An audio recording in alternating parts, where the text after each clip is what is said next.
Hi there. It's December 25th, and we're continuing our journey through the revelation of John, the revelation of Jesus Christ, and we're in chapter 16. We're reading the whole chapter from verses 1 through to verse 21.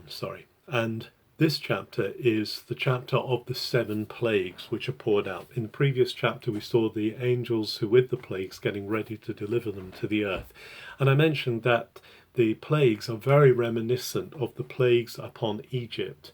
Of the time of Moses, the time when Moses goes in, and there's very much this picture in John's mind of this is the deliverance of God through the affliction of the earth, and he's recalling the beginning of the story by saying the end of the story is going to be similar. And so the kind of things that are coming out of these 7 angels as they pour out their plagues are, for instance, the water is turned to blood, there is darkness, there are sores on people, there are the demons that come out of the mouth of the beast, which are frogs, and the drying up of the river Euphrates. So these things very much reminiscent of some of those plagues, the 10 plagues that were visited on the people of Egypt way back in Exodus.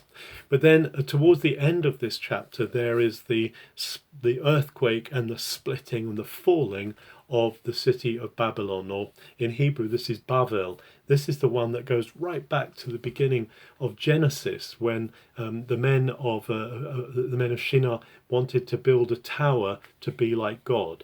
And Babylon or Bavel always represents the works of man organizing themselves apart from God, trying to raise up against God.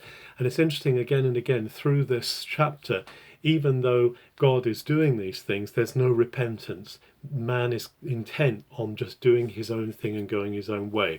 But at the end of the chapter, there's this final splitting of the Republic of Man. There's this final breaking up of his authority, and God is coming in. God will establish his kingdom at the last.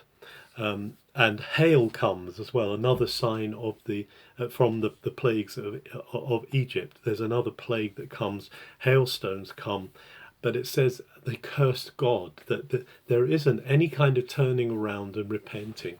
They curse God.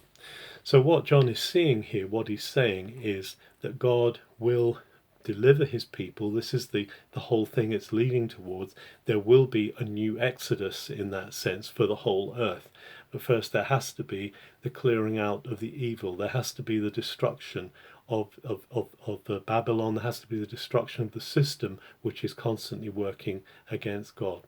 Today, as we go through this day, may we constantly put God in focus, in the center. He is the one who overcomes all the ways of the world. He is the one who has defeated the Republic of Man. He is the one who brings in his kingdom to dwell among us. Have a very good December 25th.